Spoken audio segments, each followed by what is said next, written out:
Pokemon Radical Red Hardcore mode is one of the hardest ROM hack Nuzlocke challenges out there. It's comparable in difficulty to Emerald Kaizo, just to put this into perspective. The final gym leader in this game, Clair, is not to be taken lightly, with an absolute crazy team comprised of Megas, Mythicals and Uber tier legendaries. However, for a Nuzlocke strategy, I found a team that can beat her, with no losses, with almost 100% probability. The best thing about this strategy is that the mons that will be used in this team for this strategy are all at least extremely likely to get. They're all guaranteeable apart from Dormanitan, which I think it's still extremely likely that you will get this in your Nuzlocke if you use the appropriate repel manip strategy. But with this team, which is almost literally a given that you'll be getting, let's get into this fight and let's show the strategy. Now, Clair's lead will be Shuckle. You need to one-shot this thing, otherwise it will set up stealth rocks which you're not able to remove, and that's not very nice. Float Cell is a mon that you can guarantee in this game that will one-shot it. However, because Float Cell is an Elite 4 mon, you do not want to be risking that at all. I would recommend Jellicent instead. This can in fact one-shot it and outspeed it, which is really good, and losing Jellicent is not a big deal. The one thing you need to keep in mind is make sure that your Jellicent is a plus defense nature like Bold. If it is not Bold nature, the AI will switch in Giratina Origins turn 1. The reason why is because the AI knows that I outspeed and KO the Shuckle, and it knows that Giratina Origins in the back can one-shot Jellicent in return, so it will switch that in instead. We do not want that. But if we're Bold nature, the Giratina Origins will no longer see kill on this Jellicent, so the AI will not switch it in. It's really complicated how the AI works, but if you go Bold nature, Mystic Water, you just one-shot this. That's all you need to know for this strategy. Next in will be Magearna always. And my strategy for this is a little bit different from what other Nuzlockers like Burrito would do. I would go in King Shield, and then spam rest, PP stall. You just dodge that one Thunderbolt paralysis there, and you just always beat this. Use rest to PP stall Thunderbolts. You can take this out otherwise, but you really want Aegislash to be as high HP as possible, and also you're risking Thunderbolt paralysis just completely screwing you over.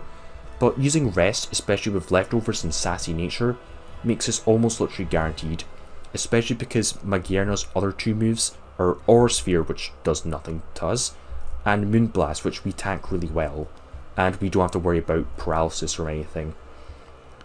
You really want Aegislash to be as high HP as possible for the other threat Duraludon, which you'll be using Aegislash for. So it's out of Thunderbolt, and we can start dealing some damage now if we want, that's fine. Or you could even just PP stall Moonblast. I think I'll do a little bit more PP stalling, but it's not dealing a lot of damage to us at all.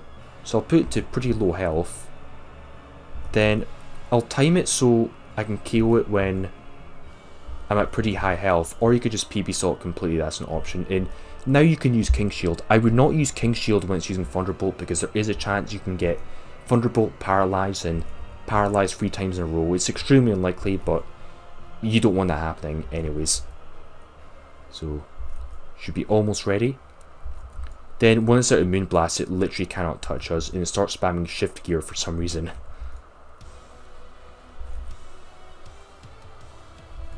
Okay, anytime now. This thing has a lot of PP. It's because the AI in this game is always PP max, so keep that in mind.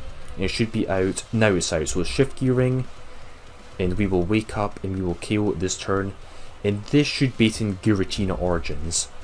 Now, this is good because Giratina Origins, it will always go for attacking move because it will see kill. That is good. We do not want this Thunder Waving under any circumstance. So we can bring in our counter for this. Urshifu Dark, which is a guaranteed mon from Cerulean Cave. We need plus speed nature in Choice Band. And yes, it has to be the dark version. Just one-shot this. And this should bait in Duraludon, I think. Or no, it baits in Eternatus, but that is fine. Eternatus is quite a threat. This thing is very hard to counter, but the strategy I came up with is to use Empoleon, which you can guarantee from the starter egg. Empoleon is a pretty good mon for this fight because it can take all of its hits pretty well, and if things do go extremely wrong, like for example we get crit 3 times in a row and we lose Empoleon, that is fine. we don't need Empoleon that much anyways. It's just here to slow pivot into my check, which is their Mantan Zen mode. But a really good thing here that I found out, and yes, this does work every time I try this out, is that when Empoleon flip turns, the AI will switch in Duraludon, as you will see here, if Empoleon's at high health. The reason why is because when Empoleon's at high health, the AI knows that Empoleon can wall out Eternatus's attacks, and it knows that Duraludon in the back can wall out all of Empoleon's attacks and can hit it super effectively. So the AI switching score will incentivize it to switch in Duraludon, and we can take advantage of that by slow pivoting into my Duraludon answer, which is Urshifu, and this can just destroy it. Now here the AI does switch in Eternatus because it knows that Eternatus can take the hit really well, but that is fine. Actually, that's good, because we can just go back into Empoleon, do the same thing again, we slow pivot, and this time it doesn't switch out, but we dealt enough damage so our Eternatus check, Mantan Zen mode, can always take this out. Now, I would recommend going Focus Sash just in case something happens, but with Focus Sash this always beats it even at full health, but because it's been chipped, Ice Punch will just KO this, which is perfect. Their Mantan Zen mode is demonically strong. This will bait in Necrozma, and this thing can be a demon. My counter for this is Calm Nature Slowbro. We Mega Evolve, and this thing will start Dragon Dancing, but make sure the Mega Slowbro is at full health. This is because Light of Ruin can potentially crit Slowbro because it ignores abilities, and that could do a lot of damage. But here I use my Spicy ability. Now, we can spam Grubble to PP stall it, but I will use Yawn this turn. I know this thing will just set up. Now, in this game, when you use Yawn and the AI is Yawn status, it will always switch out. So we could take advantage of this. The AI should switch in Duraludon, which is a pretty pesky mon to counter. But I just put body press to anticipate this and just smash it on the switch in, which is really good. It does a humongous amount of damage. And this means that Aegislash Slash can just completely destroy it at this rate. I don't have a super effective move on this, but I don't even need it, because it's just so weak at this point. Aegislash Slash with plus special defense can't take this. Another really good thing about Aegislash Slash stalling out Megaernum being at really high health is that there's a very good chance that Clair will switch out here, which she does, because the AI will know that Aegislash Slash walls out Duraludon. Switch in Necrozma, it will just get slammed, and it just becomes completely free. Even if the AI does not switch in Necrozma, that is fine. You go back into Slowbro and you could do the same strategy again of yawning it, or you can literally just spam Grubble and PP stall it that way, as Mega Slowbro can just completely wall out the Necrozma.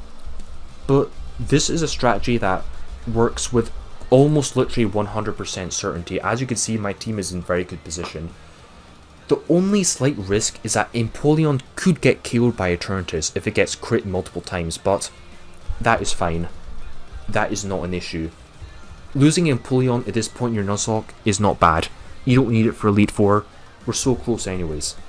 So, just to put this into perspective, Bold Jellicent with Mystic Water, in Water Bubble obviously, Jolly Choice Band Urshifu, Sassy Leftover Empoleon, I think Torrent's actually a little bit better, Leftover Sassy Aegislash Slash, Jolly Focus Sash Mantan Zen mode. You really want to Focus Sash just in case something goes wrong, and it needs to be Jolly to get the outspeed. And Calm Nature Slowbro. You could go Bold Nature, but Calm Nature makes it so Photon Geyser and Light of Ruin are just a lot safer in the Mega Slowbro, as with enough Grubbles you'll be tacking out any physical hits with this anyways. So, that's the strategy. Hope I've helped you out. If you make it this far in the game, good luck, and let me know if you like this video. I'll be happy to make more of them, and I will see you guys next time.